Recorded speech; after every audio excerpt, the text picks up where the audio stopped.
solutions. We have to stop pressuring the police department itself, and then we need to have communities in charge of what goes on with the police instead of the hierarchy. We need to change it so that communities control any policing that goes on. If we need policing, communities need to decide if we need policing, and maybe we need community people to help restore peace in the communities. Maybe we don't need police at all, but all those decisions have to be made by people working together, so we're making a good beginning.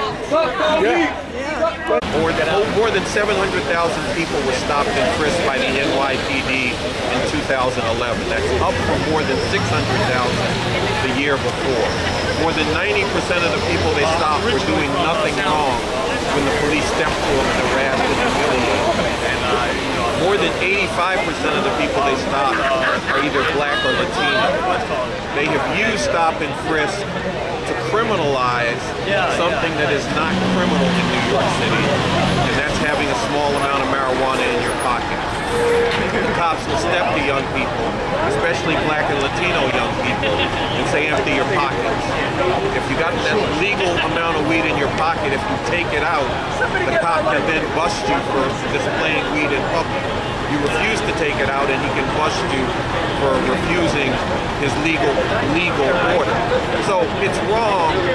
Beyond that, it's unconstitutional. That our kids are being stopped and frisked illegally, and then these kids, they have records where they will never be able to find jobs, decent jobs, even with a college degree. And this is a very, very racist policy. Having imposed, the beginning was with Mayor Giuliani, but the ones who have taken over, they have been Bloomberg and the Commissioner Kelly. And Bloomberg, a lot of Latinos voted for this man. And this man has nothing in common with the crowd of black people. A billionaire that when he became mayor, he was worth $5 billion to $8 billion. Now he's worth $20 billion. And this policy, because I think it's racist, I think it's unconstitutional. I think it's crazy that on the forms they actually have that they can put, stop someone for fitting a description. That to me, that's actually on the form is insane. Also, that they can stop someone just because of the way they dress, the color of their skin, basically. They're just saying it without saying it. It's a coded way of saying it. And I just think it's out of control. It's the beginning of people getting into their psyche that they're a criminal, and it brings people down to constantly be having to be stopped, harassed, and be put in jail. And I just think that something has to happen. It can't keep going on like this because it's just getting worse.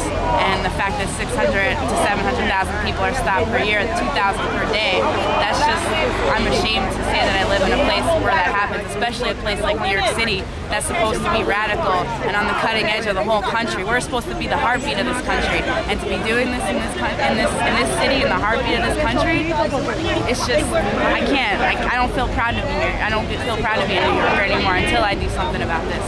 We're out here stop and frisk because it's unconstitutional, it's illegal, and all it does is it goes to imprison more urban youth, whether it's poor whites, poor blacks, poor Hispanics, poor Asians.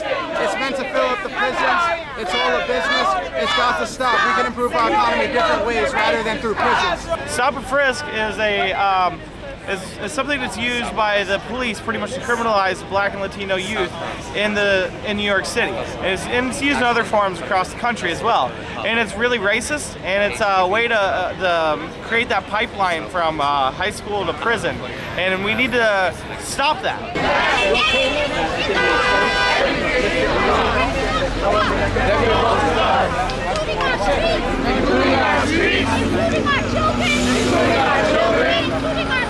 They're including our schools. I have a 17-year-old son who is black and Puerto Rican, who is sitting in prison For many years. You know what I'm saying? Always identify him. The police always identify him. He has been beaten up. Not only in the street by NYPD, Not only in the street by NYPD, but in the prison. but in the prison. And in the prison. And in the prison. Even a gentle dog. Even a gentle dog will attack when provoked. will attack when provoked. I am no longer a gentle dog. I am no longer a gentle dog. I intend to put put my life on the line.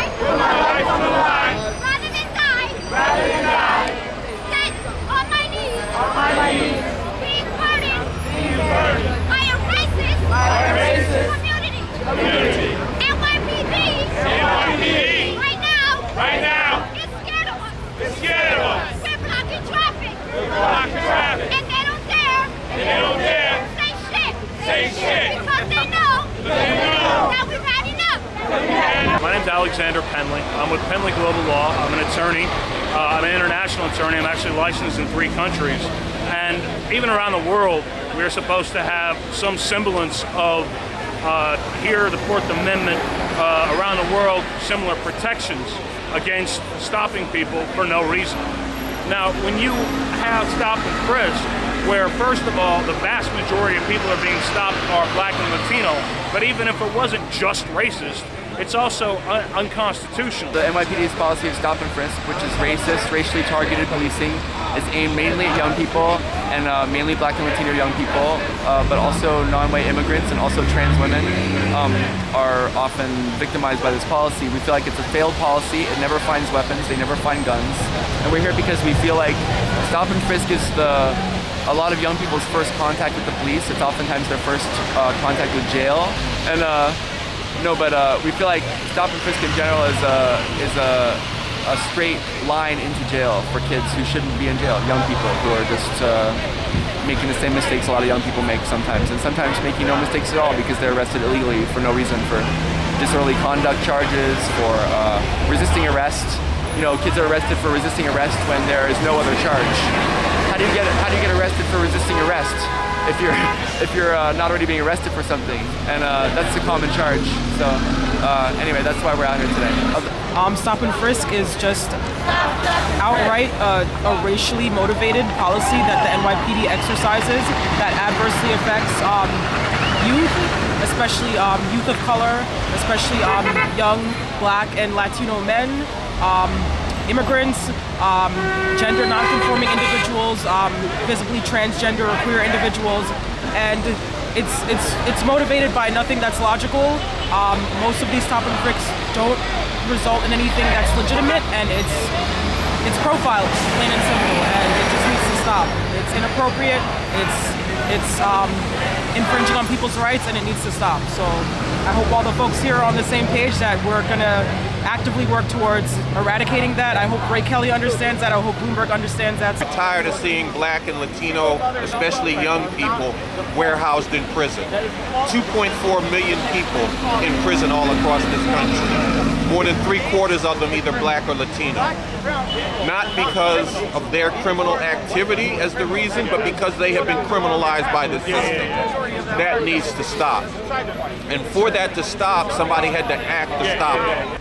I mean, it should be stopped. People should not be frisked. I mean, it's ridiculous.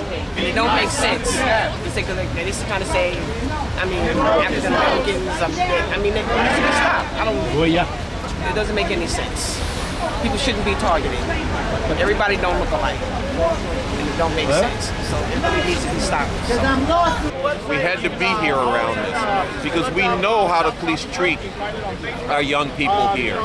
We know that that's no damn good and it's got to be stopped. And we want people to know that there are people who are working to stop it. It shouldn't matter the color of your skin, the future that you should be able to have. You know, being black or brown shouldn't mean that you should be stuck in a life of crime, knowing that prison or military is your only options, your only way out, right? You should have the same options as somebody that's white. So, we want people here in the Bronx to know that there are people who are working to stop the way the cops abuse our young people. That it's a whole array of people. Some of the people here today know they would never be stopped and frisked because they're white. But when they found out that this stuff is going down and how it's going down, they said, I can't stand by and let it happen. I got to be a part of stopping it. It's an incredible movement. It's very important. We live in real dire times. We live like in the 1870s where they had the Jim Crow laws. That has been reinvented through the drug war and through these tactics called stop and frisk to feed a monstrous prison system. When Attica had its uprising in 1973, 1971, 40 years ago, there were only 10,000 people in New York State prison system. Now there are nearly 70. It got as high as 71, now it's like in the mid-70s. And so we live in an age of imprisonment, of a modern form of what's called convict leasing. And there's money to be made on this business. It's a real ugly scam operation. And Wall Street makes money. You got companies like GEO, you got companies like Correctional Corporation of America that are making a ton of money through the business of incarceration. They sell tasers, they sell all sorts of military weapons to the police in this criminalization of America business. That's all it is. It's a business, and it's also a heavy-handed tactic of social control. Ain't no power in the power, even with the power of you don't stop. Well, we're here to stop mass incarceration, part of which is stop and frisk. There are so many young people of color, especially males, in the prisons. It's disgusting. We can't have that many bad people in the United States. It's ridiculous. This is enough. And stop and frisk is you can call it the school to jail pipeline, because that's what it is. So, I'm here to say, I do not approve of this. And it needs to stop.